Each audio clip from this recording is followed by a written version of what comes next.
You're listening to the Cast of Champions on the Boldcastify Radio Network. How y'all doing today? This is Mark at BCB Markpedia.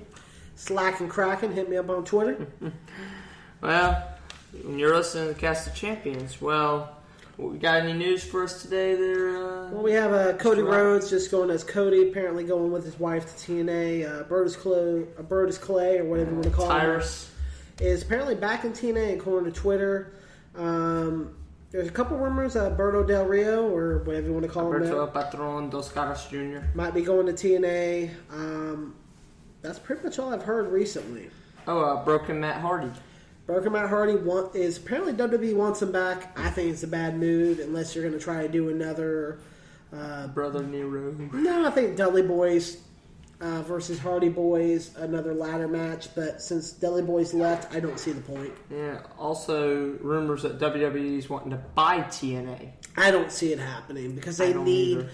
Vince McMahon's already said he needs the competition. That's why ECW lasts as long. He gave them money to stay open at one point. Yeah. I mean, there was even a point where he was paying for Two Cold Scorpios theme $1,000 to Paul Heyman. To Paul Heyman every month just to use the theme. It's because it's smart business. If there's no competition, then there's no business. So them buying TNA would hurt the business, and it does not make any sense. I mean, they basically already have evolved as a developmental system.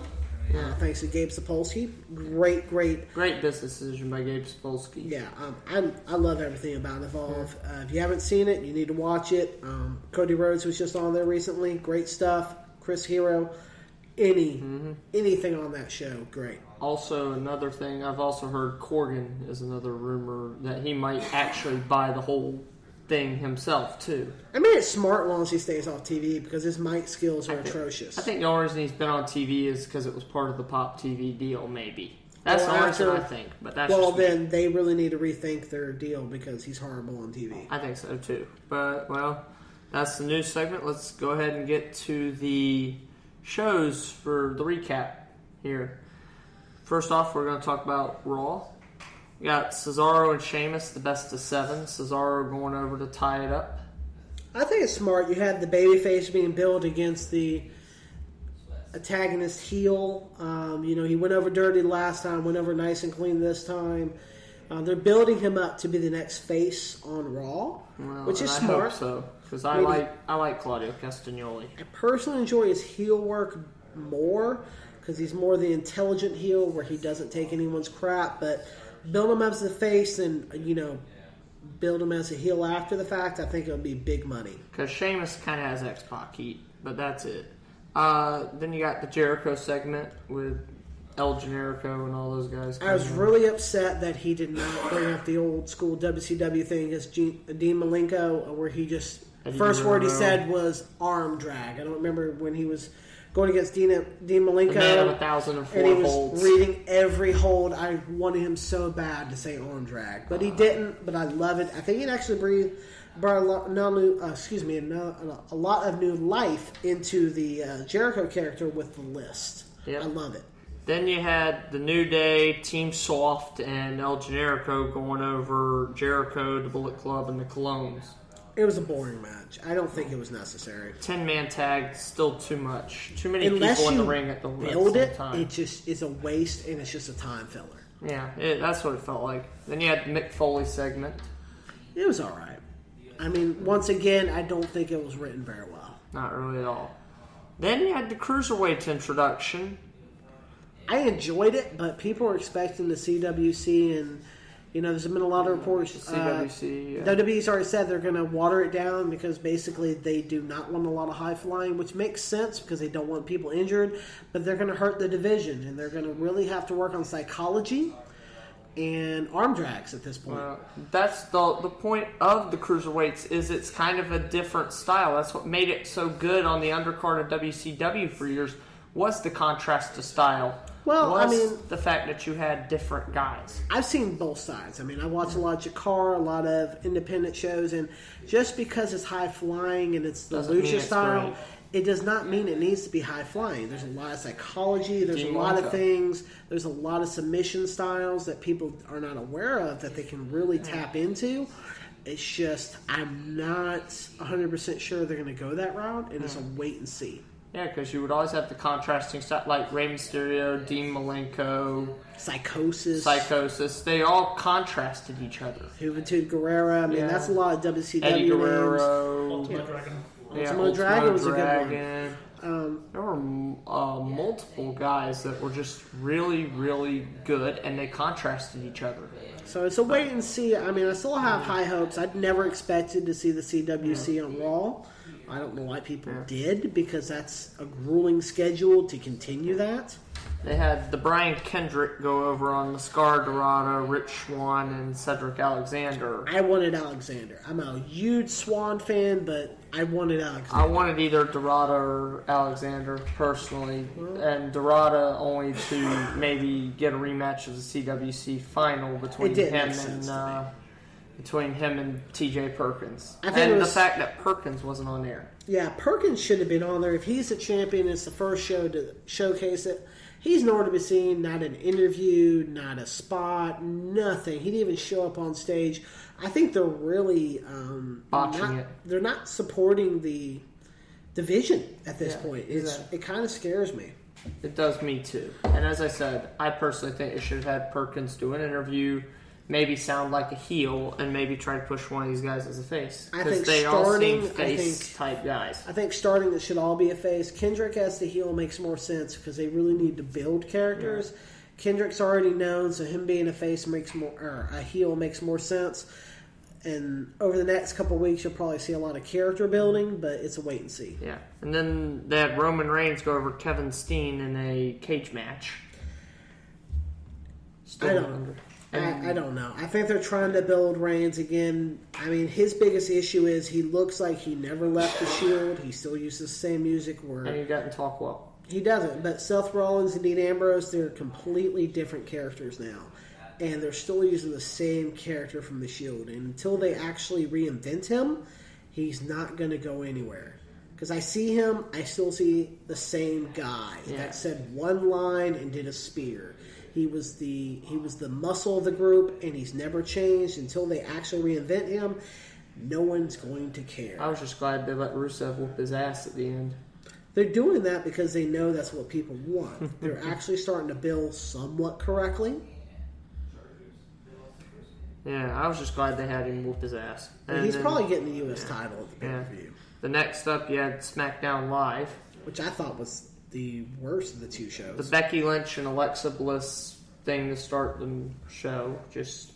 I like that Becky Lynch is getting a voice finally, where she has some fire in her belt, but Alexa Bliss really just blew her away. Alexa Bliss. She tried to give her the mic, though. With the facial expressions, try to get Becky a little bit more pull. Becky's just not that good on the mic, but Alexa is actually gold on the mic. She is. She's excellent. Her little Harley Quinn gimmick right now is really... yes. Is Thank really you. Putting it over. That's fan service. But then you got The Miz and Bryan Danielson doing a little yicking and yakking. They're still trying to pull off the one little gimmick they did, and it's really not going anywhere because they know there's not a match. Now. There's no match that's going to happen because they've already stated they're not going to allow them to wrestle, so it really needed to move on. Then you had the Usos going over American Alpha. I like Usos' new look. I like their more aggressive style. I do not really like them going over the Alphas. Neither personally. do I understand why they did it because they're trying to make a more legitimate heel team, but I don't think them going to Alphas immediately. I think they should have built up to the Alphas, had Alphas out a little bit longer, and then do it. Like maybe make more sense because right now it just feels Ascension, maybe the Hype Bros, Vaude Villains. They already went over to Hype Bros, so. Yeah, or that was forgettable, apparently. Breezango or whatever. Yeah. Something to build them up, because I'm going immediately over them. Even the way they did it did not make a lot of sense, because they're really starting to shove them down as a heel tag team, and I'm kind of afraid. I'm wondering if Chad Gable might actually be legitimately injured, maybe, and we don't know. I doubt it. I mean, also, it was a clean spot. There's been nothing on the web I've heard. After that, you had Slater and Rhino having a little segment with the Usos. The problem is, since they've been the tag team champions, their segments have fallen. They're not as entertaining, so I really think they're going to drop the belts quicker than probably. think. And then Baron Corbin and Apollo Crews with Jack Swagger at ringside, which nobody cares about Jack Swagger. They're trying to build Jack Swagger for some reason. Without Zeb Coulter, no one cares. And without Dirty Dutch, nobody cares. Baron Corbin versus Jack Swagger belongs on Sunday Night Heat, which isn't even around anymore. Or Superstars or whatever C-level show. No, I mean Sunday Night Heat because I'd rather it not exist. Because the match is worthless. I'm with you on that one. And then you had Naomi and Nikki Bella getting their own segment, which nobody cares as well. I don't like it because not that long ago you had Team Bella versus Team Bad. I miss Team Bad. I thought it was great. It's good television. Now they're best friends. It's just bad writing. They're besties, yes. Yeah. Okay. Then you had Dolph Ziggler give a little interview, which he actually got a little bit of a pop. He got a little bit of pop. I mean, his mic skills are getting better, but they have buried him so many times. He needs to be repackaged. Because I'd say right now he's the 4th or 5th most over thing in the male side of the SmackDown roster. Like I said, I think he'd be better off turning heel. No, I think if Spirit Squad came back, I think he would have a better option where he is now. And then you had The Miz go over him dirty with that. I wonder what's in that spray. Who knows? I mean, some kind of hairspray, because it came from his wife. From Maurice. I mean, I like the ending, but overall, the match, it's just happened too many times. They really need to do something different. The Miz is actually more over than he ever was with Maurice there. I've said it once. I've said it 1,000 times. Maurice has really gave him a new life. Because the whole Hollywood gimmick sucked. His wife came in, gave him some fire.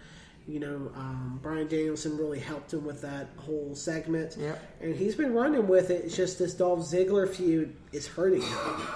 Then we had Randy Orton going over Eric Rowan. It was a throwaway match. Yeah, I don't think there's any storyline basis. I mean, if they really put it where Eric Rowan's trying to get in favor of Wyatt and, trying to stay in the family, it'd make more sense. But as far as I know, there's no storyline point besides he is or he isn't. There's really no point. And then they had the lights go out and Bray Wyatt do a little quip to Orton. And honestly, it was worthless because Orton's banter and everything he's done in the feud, it's really hurting both men. I don't think it's going to hurt Wyatt in the long run, but it's going to be very forgettable, and it's never going to be on the network. Yeah, he's not selling it very well at all. It's a bad feud, and they really need to drop it and move on. Randy Orton needs to retire and just start selling cars or whatever the man needs to do to be a Viper. I don't care. Yeah. And then you had the women's tag match, which was Bathroom Break. I hated it because I expected so much more from it. I thought it was going to be the match of the night like it's been every single week, and they do disqualification. It felt like, the show ran too long, so we need to cut your segment. This is not 1995. This is not a panty and bra match. They deserve time, and for you to do that, I think it's disrespectful because every woman in that match deserves would have been the best match on Raw. I mean, SmackDown would have been the best match. Would have been the best match between Raw and SmackDown. But instead of doing that, they want to do, Carmella, attacking Nikki. And I understand it. I like the segment at that point, but there was no match quality. I think that was a bad move. Too much filler. And then you had AJ Styles doing a little quip. I mean, it was okay, but where they're going with AJ at this point, they really need to liven up the character because right now it feels like he's still going against John Cena and he's not the champion with his mic skills. Then you have Ambrose going over Cena, which I still don't think should have happened, but I know I think it should have because John Cena's a part-timer at this point and he needs to build new characters. Dean Ambrose needs that win because his entire title run was horrible. And it's not his fault. It's the fact that they build him to be a mediocre champion. It reminds me of CM Punk's first championship where they gave him the title and gave him nothing to do. He deserves more. His mic skills have been proven to be better since he's lost the title. If they run him as a heel correctly, I think it would give him new life. This win against John Cena gives him fire, and it's really just a wait and see at the pay-per-view if they actually give him something to do. Any payoff. Yeah. All right, well, from there, speaking of pay-per-views, we got a Clash of Champions card here. First match on the card that I've learned about, Alicia Fox versus Nia Jax. That's a bathroom break. Kevin Steen or Kevin Owens versus Tyler Black, a.k.a. Seth Rollins. That's for going to Universal. be Owens all the way. I hope so. Rollins winning it does not make any sense because he's going to be the face, so he needs to chase the championship to earn the opportunity to make it make sense. If he wins, he's not a face, he's a tweener. Double turning. Yeah, it doesn't make sense. Then you have the New Day versus the Bullet Club. I think it's smart. I think, the club's going to go over just because they deserve at this point. Granted, I think it's been a really slow build. They deserve better. Too slow. They have really proven themselves since they started. Yes, we started off kind of rocky, but we proved ourselves. Even though we lost AJ, we're still where we need to be. I personally thought they botched it with the Wyatt family and the club. I thought they could have made the Wyatt family and the club would have been better, but still. You don't have Harper. Without Harper, there is no family. Yeah, and then the club should have had the titles last month, I thought. I don't agree. I think they were still rocky, and they need to prove themselves that they could actually do mic work, and they've proven it since then. Yes, it's been some kind of comedy, but since they took out the Dudleys with their final appearance for now in WWE, they proved themselves as a strong heel team, and they have the power, the mic skills. They have everything that WWE wants in that. And the New Day, even though I would personally like them to beat the Demolition title run, because I think they deserve it, because they're one of the best things WWE's put out in a tag team aspect in a long time. I really think it's time for them to lose it. It's time for them to lose it, but I still like the New Day. I'm with you. I like the New Day. It's surprisingly become one of the best things to ever happen to WWE. Then you have the triple threat: Charlotte, Sasha, and Bayley. I think it's smart. I don't think I want to see Bayley.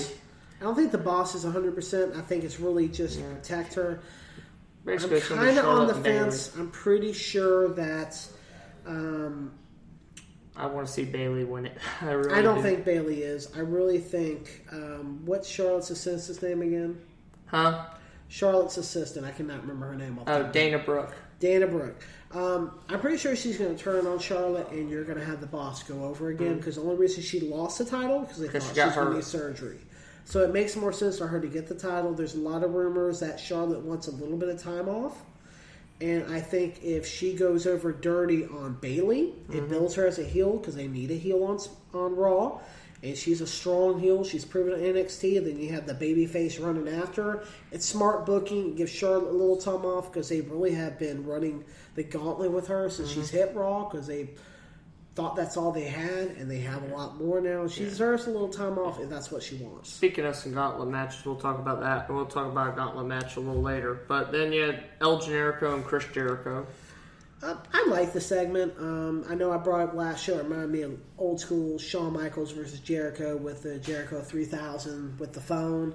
I think it's really going to build Zayn in the right way. It's going to build him as a strong face. It's going to put him in the title picture eventually. Instead of a comedic face. Well, he's not even a comedic.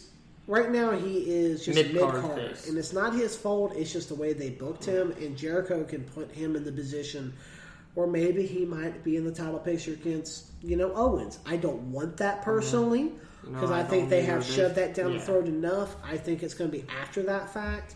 But I really think he deserves to be in the upper card. Then you had Rusev versus Reigns. We pretty much already went over that. I think they're going to put Reigns over. I really think it should still be Rusev, just because I hate Reigns. And then Cesaro and Sheamus. You think it's going to be Cesaro? I still am skeptical. It's smart because they need a strong face. They have built him so hard to be the strong face, and for him to lose, it's a waste of money. It's a waste of time. It doesn't help Sheamus. It hurts Sheamus. It puts him on the undercard immediately, and it puts Cesaro in the position of, well, you lost this. What's the point to watch you? Even though you're spectacular in the ring, you have everything we need. Yeah, I mean, what can you do to make us care? And if they do that, I don't know where they're going to move. So Cesaro loses, then it hurts the entire storyline and both men. It would be terrible. And then finally the Cruiserweight title match, TJ Perkins versus the Brian Kendrick. It's smart. You have the veteran against the new guy who's a champion. I have a bad feeling they're going to have to put Kendrick with the title because they're afraid of storylines since they did a very poor job of building on the CWC because they had no indication of who they're going to hire.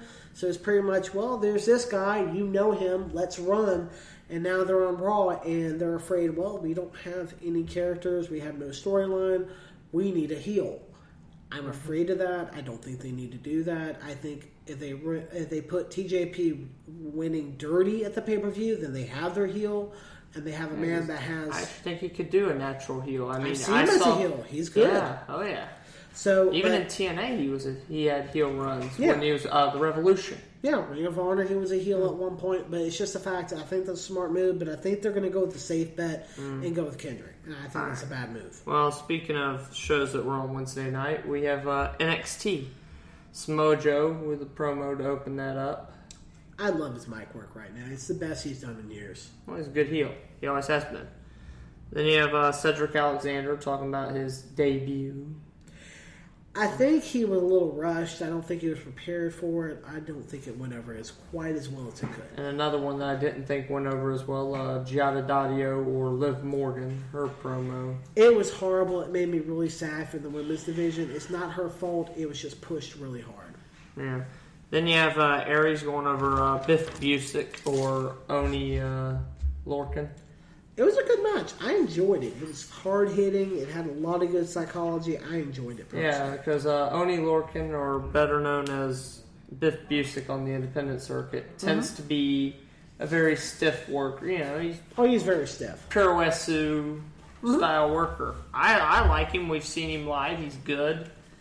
And, of course, you have Austin Aries, who is the greatest man who ever lived. Exactly. And then you had Kenta come in after Aries made a little cocky remark. They finally get in the GTS, and it brings new life into the character, and I'm pretty sure he's going to be on the main event within the next month. He'll be in the main roster probably after with the cruiserweights. They'll probably throw him with the cruiserweights. We'll wait and see. I don't think he's going to cruiserweight. I think he's going to go heavyweight, I'm pretty sure. Yeah. Then you had everyone's favorite girlfriend, Billie Kay, going over Aaliyah. Yeah, I mean, it was okay. I think it was just not a very good... I don't think they mixed well, personally. Well, I don't think Aaliyah is still green as a worker. Yeah, Everybody it just did not go over well. Because Jessie McKay's been on the independent circuit for a long time. So she's actually a proven worker. True, I just don't think it was a good mix. No, it wasn't. It should not have been on TV. Then, for the main event, you had the debut of Cedric Alexander going over Lysandra, or Cien Almas, as he's going by, without mask. Cien, I think it was the most comfortable he's been so far. Well, he's working with a guy that I think he's used to the speed. Yeah, he needs someone with speed, and I think it's going to hurt him in the long run because he needs to be able to work more than one type of guy. And he's young, though. He's 26. I understand that, but he's in the WWE, and they're going to expect certain things, and I know he's used to a certain style, but, you know, to move on, he's going to be able to work other people. Like I said previously, Bobby Roode can actually move, and he never gave him the opportunity in that match, and it really upset me. A lot of the Mexican wrestlers, a lot of the Lucha Libre performers seem to have that issue, though. I don't agree. I think Rey Mysterio, you have... Mysterio also was through WCW and ECW before he ever showed up in a WWE ring. I'm saying the point is, in ECW and WCW, he can still wrestle anyone and still make it a great match. It doesn't matter what style. It's the fact that you have the psychology and the ability. Historically, it's to been an the extent. Lucha Libre guys. A lot of them have had issues. But Sin I've Cara. seen plenty of Lucha Libre guys that have the psychology that they could wrestle a wet paper towel and make an entertaining match because they have that ability. And Lysandra or Cien has that ability, but I don't think he's comfortable enough to do that. And I know there was a couple of reports that he's not used to working Del Rio those guys. wants him. He wants to quit. He wants to quit. He wants to go back to Mexico. But I never got confirmation on that. And now to the best show of the week, Lucha Underground. You had the opening with Rey Mysterio and Dragon Azteca Jr. and Chavo. I thought it was good. It's building a great storyline. Trying to train Dragon Azteca to eventually take on Pentagon Dark. I thought it was a great build, honestly. Oh, yeah. I loved it. Then you had Dario Cueto's Wheel of Doom. It reminds me of the old WWE thing when they would do, I forgot what they called it. I don't like it personally. You can tell they immediately stop on a name. I think they need to move on to it. But the Matanza versus the Mac match was awesome. It was. And the Mac moves around pretty well for somebody his size. And I'll tell you what would be an interesting match. If they had like Matanza go in a match against like an Abyss or a Kane. That would be interesting to see. I don't think Kane they could maybe stand. 10 years ago.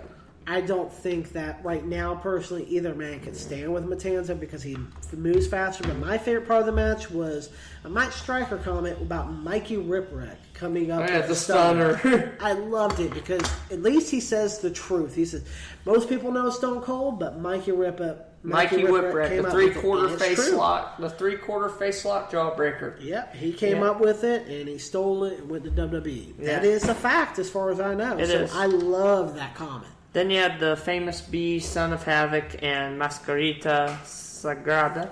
Yeah, his mom looks like she's about to die. I mean, I understand they're building a storyline. It was okay. I'm happy it wasn't any longer. Then you had Johnny Mundo and Teo with Cueto.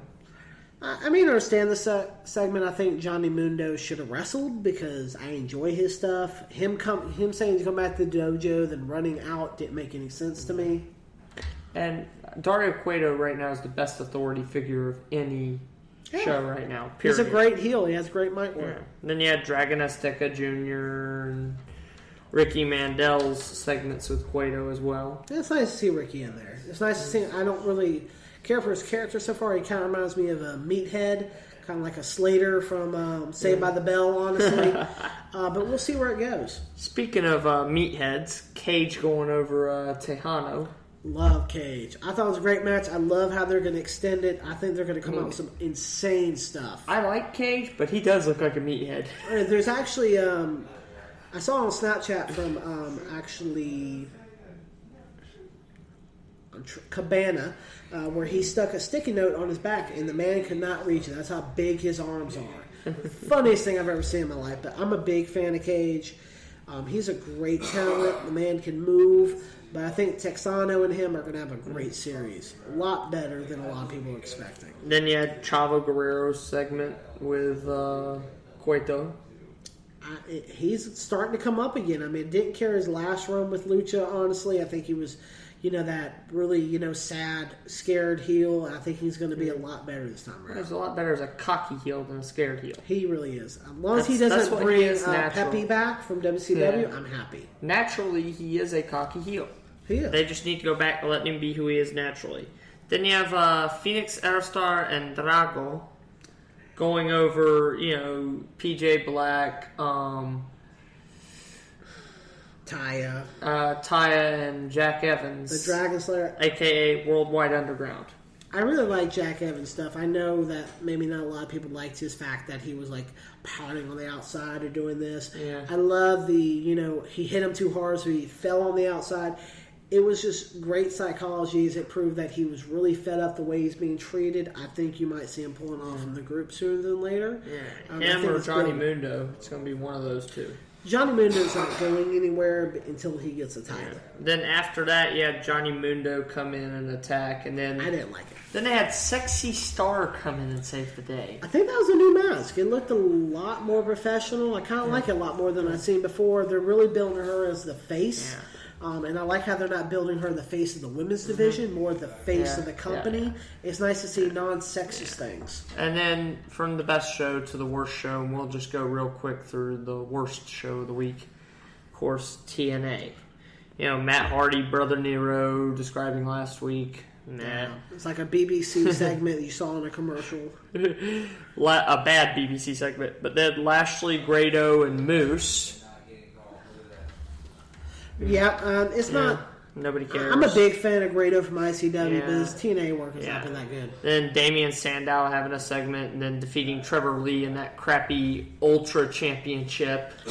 I don't understand it. I think if they build it correctly, it would make more sense. But personally, the title looks great, but it's going to be another Legends Championship. Yeah, and then you had Edwards defeating Cheryl later on, which nobody really cares about. No.